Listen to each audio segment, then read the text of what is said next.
Partner monetization policy अभी के time पे फेसबुक पे इसी का हल्ला मचा हुआ है। तो हेलो दोस्तों, अगर आपका भी पेज या प्रोफाइल मोनेटाइज है तो यह वीडियो बिल्कुल आपके लिए है, क्योंकि अभी के टाइम पे वायलेशन के कारण बहुत से ऐसे क्रिएटर है जिनका मोनेटाइजेशन सस्पेंड कर दिया गया है और जो पे आउट है वो होल्ड कर दिया गया है। तो इसका कौन सा कारण है, क्या क्या गलतियां होती हैं जिसकी वजह से लोगों के पे आउट होल्ड होते हैं या फिर उनका मोनेटाइजेशन सस्पेंड होता है, यानी पार्टनर मोनेटाइजेशन पॉलिसी वायलेट करते हैं। जब आप पार्टनर मोनेटाइजेशन पॉलिसी को ब्रेक करते हैं या फिर कंटेंट मोनेटाइजेशन पॉलिसी को ब्रेक करते हैं तो फेसबुक आपका मोनेटाइजेशन रिस्ट्रिक्ट कर देता है या फिर सीधे सस्पेंड कर देता है या एट रिस्क कर देता है। और दोस्तों, यह वायलेशन कई तरीके से हो सकता है, जैसे कि दूसरे का कंटेंट बिना उसकी परमिशन के डायरेक्ट अपने वीडियोस में यूज करना या फिर उसके फोटोज को यूज करना, जो कि रीयूज कंटेंट में आता है या कॉपी पेस्ट कंटेंट में आता है। दूसरा है क्लिक पेट या मिसलीडिंग कंटेंट, जैसे होता नहीं है कि वीडियोज में कुछ और बताया जाता है और थंबनेल में कुछ और रहता है, टाइटल उसमें कुछ और लिखा रहता है। यह भी रूल ब्रेक करता है जिसके कारण आपका भी मोनेटाइजेशन सस्पेंड हो सकता है। और तीसरा सबसे ज्यादा इंपॉर्टेंट है, यही कारण है, इसी की वजह से अभी के टाइम पे बहुत से ऐसे क्रिएटर है जिनका मोनेटाइजेशन सस्पेंड हो गया है। वो है एंगेजमेंट फार्मिंग, जबरदस्ती लाइक करवाना। जैसे होता नहीं है, कुछ लोग ऐसा कंटेंट डालते हैं जिसमें नीचे लिखा रहता है कि कसम है आपको फॉलो करना है, या फिर जो है अगर आप ये काम करते हैं तो आपका 2 दिन 4 दिन 5 दिन या फिर 24 घंटे में आपके खुशखबरी देखने को मिलेगा। ये सभी के सभी मोनेटाइजेशन पॉलिसी के खिलाफ है। अगर आप ऐसा करते हैं तो आपका भी मोनेटाइजेशन सस्पेंड हो जाएगा, हो सकता है कि आपका अकाउंट भी हटा दिया जाए।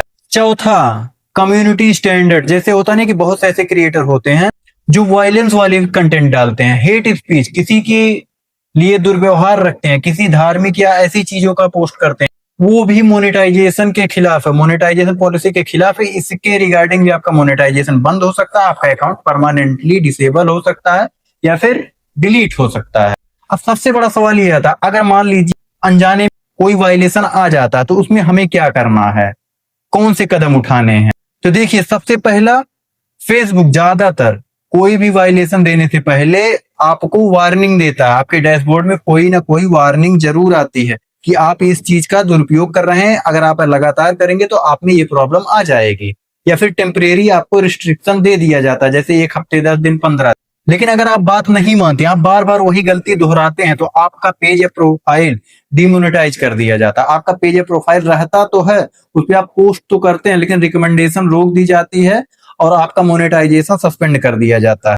लेकिन अगर आप एक्सट्रीम लेवल पे, जैसे होता नहीं, एक ही दिन में बहुत ज्यादा अगर आप वायलेंस कर देंगे, वायलेट कर देंगे, तो भाई फेसबुक बिना बताए ही आपका पेज या प्रोफाइल डिमोनेटाइज कर देगा या फिर सस्पेंड करके डायरेक्ट फेसबुक से गायब ही कर देगा।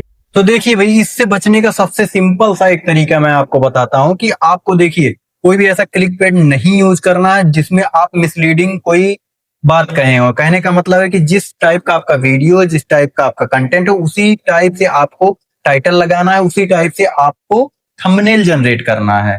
और दूसरी चीज भाई, किसी की भावनाओं को आहत नहीं करना, कोई हेट स्पीच नहीं करना है, किसी भी धार्मिक या ऐसी कोई चीजों का अवहेलना नहीं करना है। सिंपल सी बात है। और अपना ओरिजिनल कंटेंट बनाना है। ओरिजिनल कंटेंट बनाओगे तो कभी कोई प्रॉब्लम नहीं आएगा। आप लॉन्ग टर्म में फेसबुक पे काम करेंगे और लॉन्ग टर्म में यहाँ से अच्छा खासा अर्निंग करेंगे। तो दोस्तों, जानकारी कैसी लगी? हमें उम्मीद है कि आप सभी अच्छे से समझ गए होंगे कि क्या चीजें नहीं करना है, क्या चीजें कैसे करना है। तो मिलते हैं नेक्स्ट वीडियो में किसी नेक्स्ट टॉपिक के साथ। अगर आपको किसी पर्टिकुलर टॉपिक पे वीडियो चाहिए, इंफॉर्मेशन चाहिए, तो आप सभी कमेंट करके जरूर बताइएगा, उस पे वीडियो आ जाए।